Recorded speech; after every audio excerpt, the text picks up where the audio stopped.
Oui, c'était on n'a pas trop testé. Assez en fait dans la réalité. Mais je vois ce qu'il qui m'ont fait.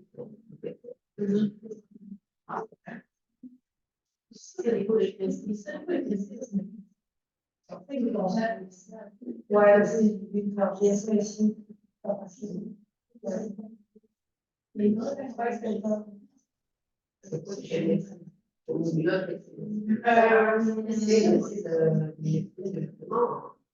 Si c'est la gestion de projet que tu veux faire, le projet, après tu peux faire aussi la maîtrise avant et demander à personne des organisations.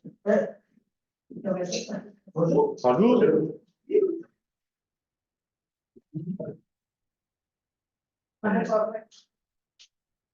Ouais, on se voit. Idéalement. Ouais. Parfait.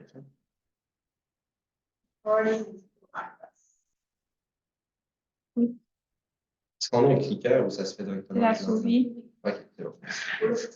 Pour l'activer. Tu peux pas l'activer? Ouais, j'ai pas. Oui, Charles. Tu devrais le en français. Roule. Non, mais roule pas trop. Pas trop. C'est moi qui fais. C'est tout.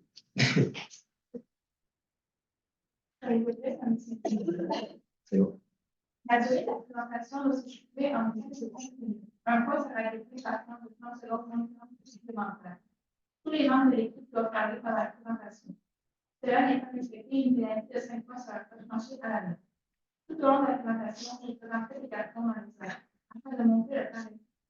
Je présenterai le carton lorsqu'il restera 10 minutes, 5 minutes, 1 minute, et je garderai le carton lorsqu'il restera 30 minutes. Je ferai un décompte à l'aide de mes mains pour les 10 dernières secondes de la présentation. La présentation sera suivie par une période de lecture des jeux d'une durée maximale de 5 minutes. Je vais évaluer dès le début jusqu'au dernier moment passé avec les jeux dans la phase de présentation. Alors, je laisse maintenant les jeux se présenter. Ensuite, vous pouvez commencer dès que vous êtes prêt. Bonjour monsieur. Bonjour. C'est Céline Conti, donc je suis enseignante à l'Université Laval et je suis également consultante en développement organisationnel et Bonjour, je suis Léa, étudiante à la maîtrise et auxiliaire enseignante principale.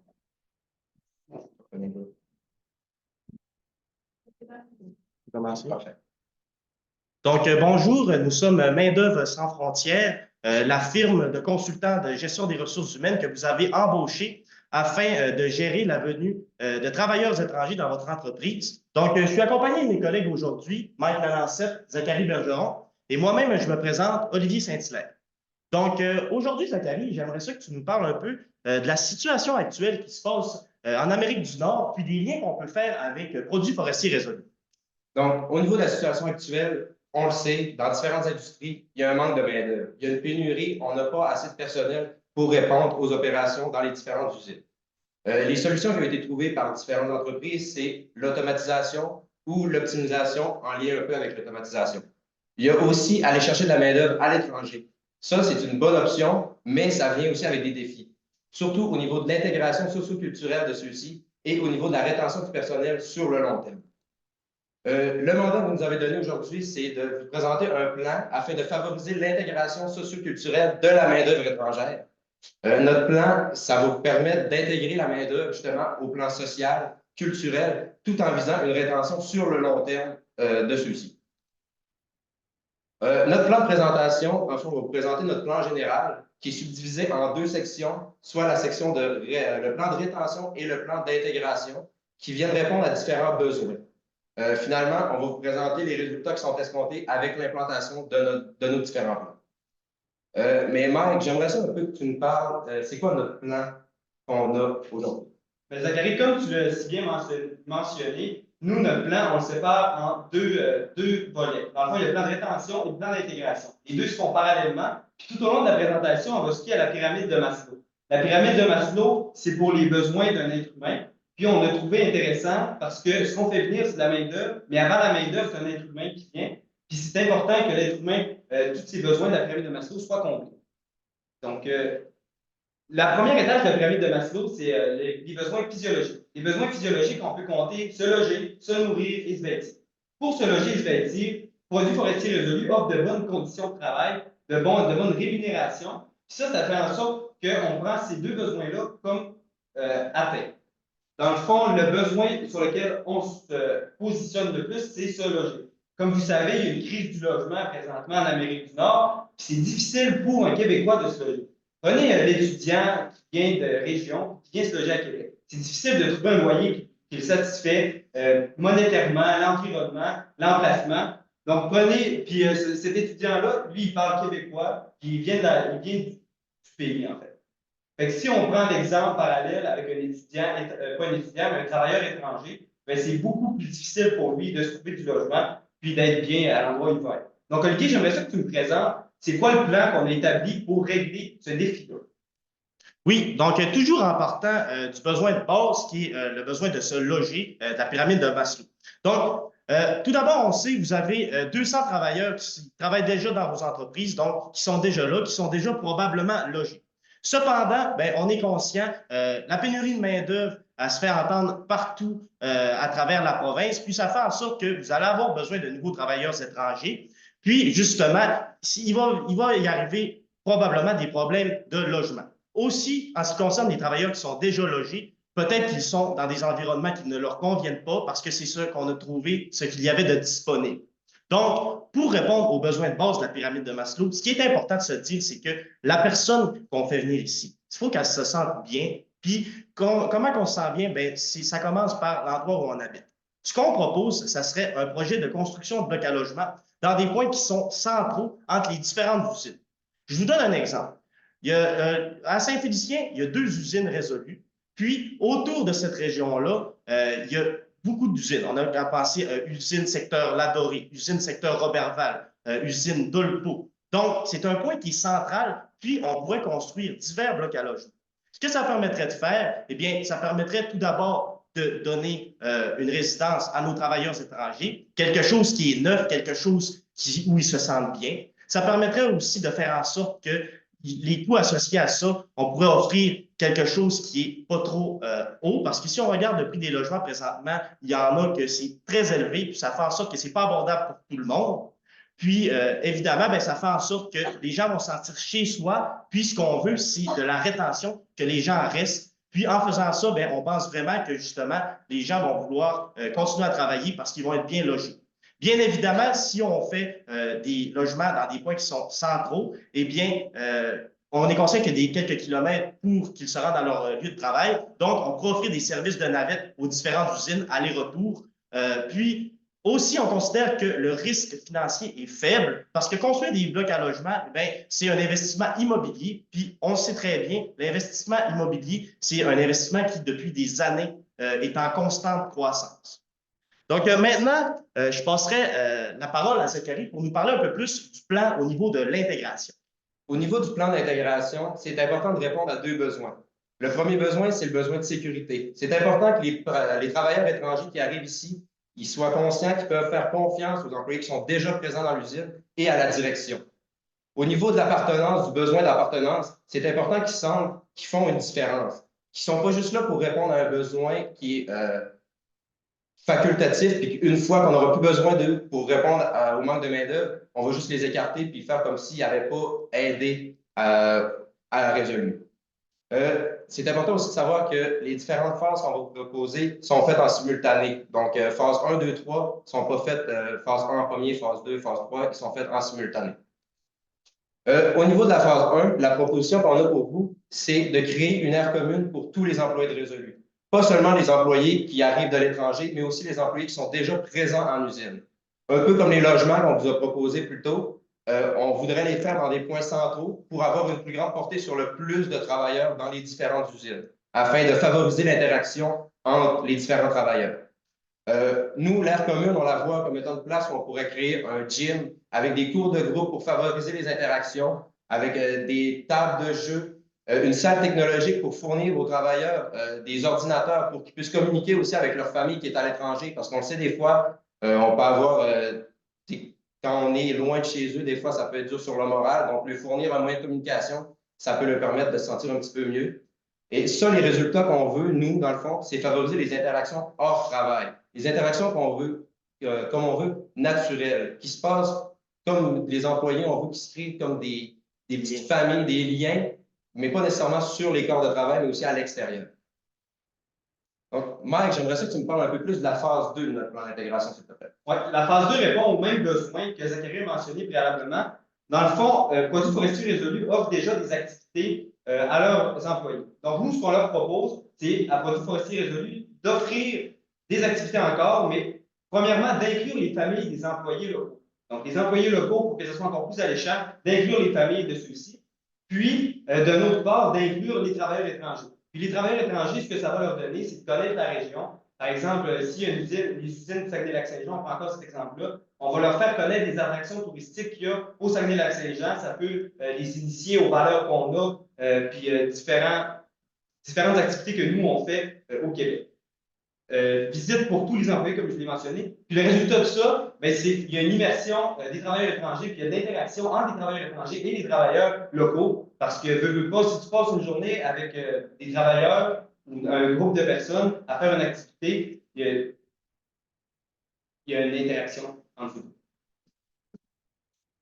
Maintenant, la phase 3, Guy, j'aimerais que tu m'expliques en quoi ça consiste. Donc, un peu comme Mike disait, des activités, c'est important pour favoriser l'intégration.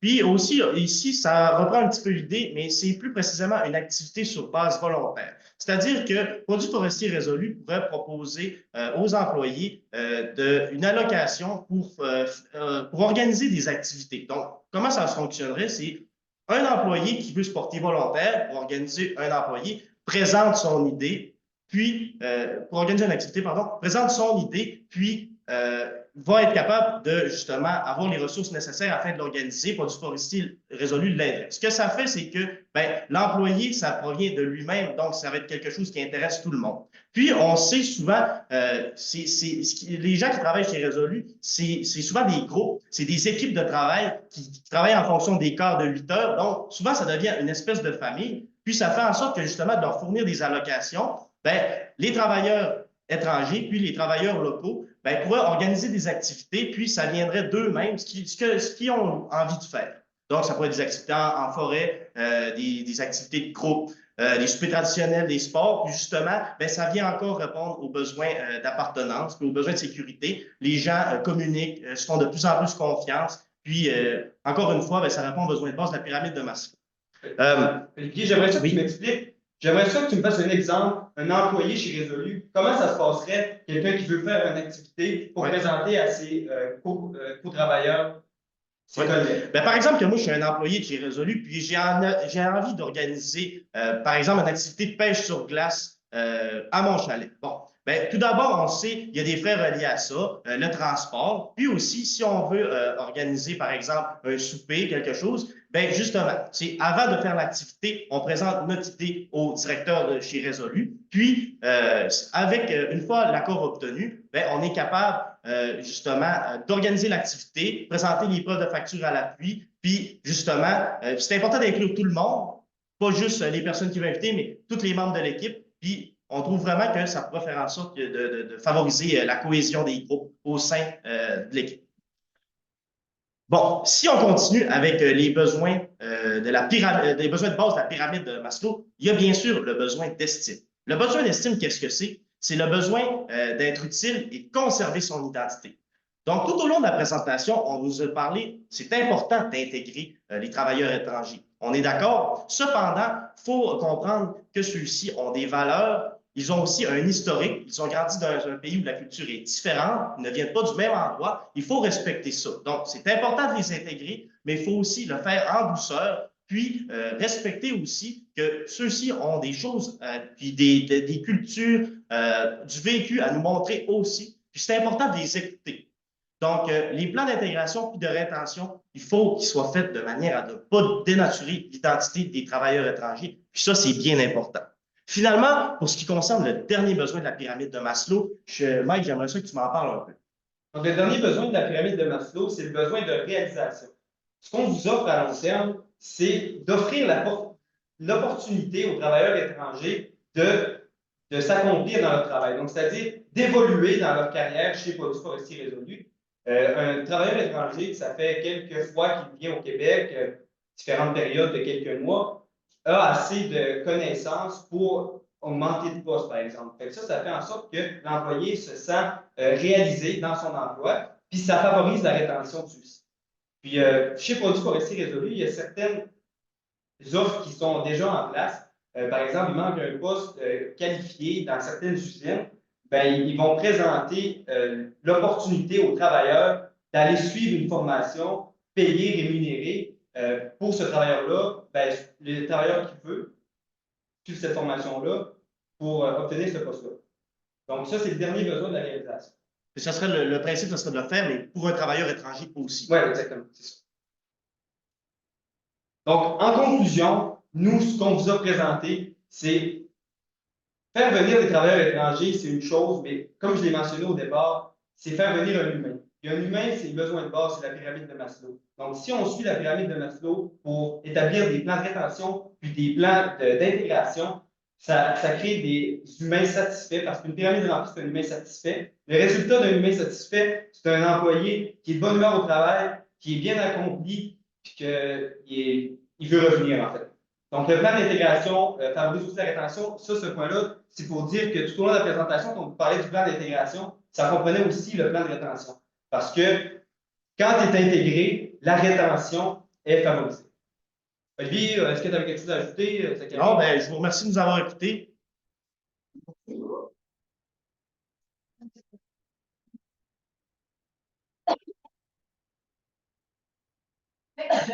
d'abord, très intéressant. Merci pour votre présentation. C'est très apprécié.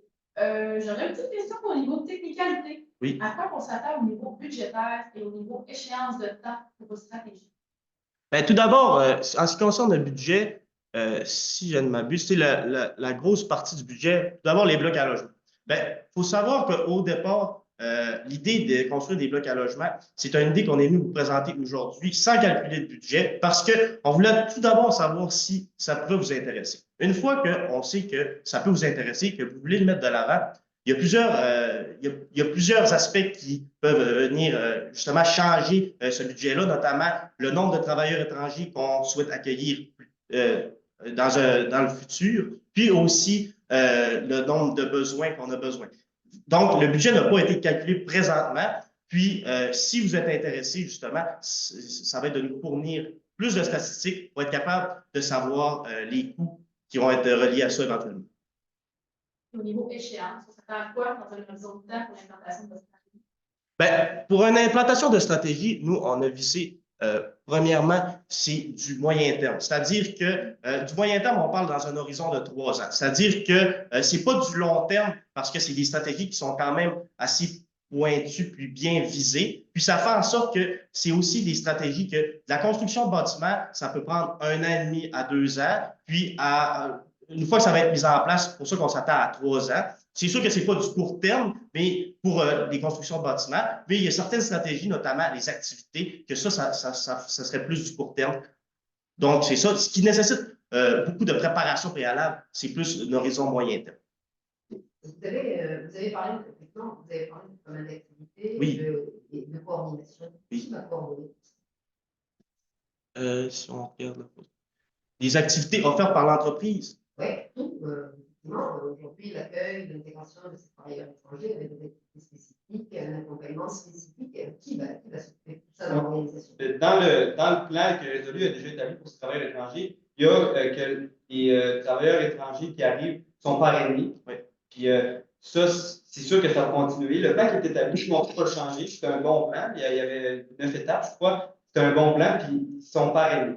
Puis c'est sûr que pour l'organisation d'activité, pour répondre à votre question, mais ça va d'une logistique à peut-être décider, est-ce qu'on fait faire ça à des ressources humaines, des personnes encore, est-ce qu'on fait un comité des loisirs, des personnes qui sont volontaires pour le faire. Donc ça, c'est sûr que c'est à revérifier, mais c'est certainement des choses qui seraient possibles de faire parce que faut comprendre que la main-d'œuvre locale est contente et favorable de voir des travailleurs venir les soutenir puis venir. Ben, on peut le voir de deux aspects. Premièrement, il peut y avoir une certaine crainte au niveau de est-ce que je vais perdre mon emploi? Ça, c'est sûr à 100% que ça peut être quelque chose qu'on peut le voir comme ça, mais c'est de l'amener de la façon de souvent, ayant moi-même travaillé dans un milieu industriel, il y a des personnes qui arrivent pour prendre des vacances à des moments clés dans l'année. On a qu'à penser aux vacances à construction, période de chasse, où c'est des moments qui sont très, normalement, il y a beaucoup de personnes qui veulent prendre ces vacances dans ces moments-là. Puis de l'amener de cette façon-là, de dire que, ben, justement, vous ne serez pas obligé de faire du temps supplémentaire, vous allez pouvoir prendre des vacances au moment que vous voulez. Ben, là, ça peut enlever les craintes. C'est sûr que au départ, quand on ne connaît pas justement le plan de résolu, ça peut être quelque chose qui fait peur aux employés. Mais de façon bien présentée, on pense que les gens, les travailleurs locaux vont trouver ça alléchant. C'est aussi des informer. Oui. De faire de l'information auprès d'eux, puis de présenter, comme on vient de le présenter. Tu sais, quand tu vends des vacances à chasse, tu peux pas, ben, on va avoir des travailleurs en de la main-d'œuvre. Quand tu restes en temps supplémentaire, parce que les usines, ça fait 24 heures sur 24, puis ça n'arrête pas. Puis des fois, il faut que tu restes en temps supplémentaire, des choses comme ça. Ben, ça, c'est un coup de main. Puis c'est aussi important de mentionner que oui, c'est bon de la main-d'œuvre, mais comme on le dit, les usines sont souvent en région, puis c'est des bons emplois en région. Il ne faut pas remplacer nos bons travailleurs en région par les travailleurs étrangers. C'est un supplément et non remplaçant. Alors, j'ai une interrogation par Oui. rapport à ça. Si vous considérez que c'est un supplément, comment quand ils vont s'intégrer, ça considère qu'ils sont juste là pour être gérer une rustine dans un environnement qui ne fonctionne pas correctement. C'est-à-dire que travailleur étranger qui arrive, on lui dit, ben, en fait, tu vas être un supplément pour les autres en termes d'intégration. Vous n'avez pas l'impression que ça peut être un peu compliqué Pardon, j'ai pas choisi mon mot supplément. Ce que je voulais dire, c'est que oui, les travailleurs étrangers, présentement, il y a des postes qui sont vacants. Il y a des postes, il y a des employés qui font des tâches supplémentaires. Puis, oui. Ah, okay. Merci beaucoup. Merci à vous. Merci. Merci à vous.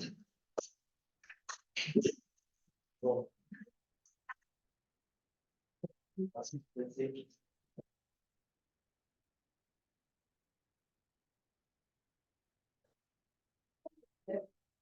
Ouais.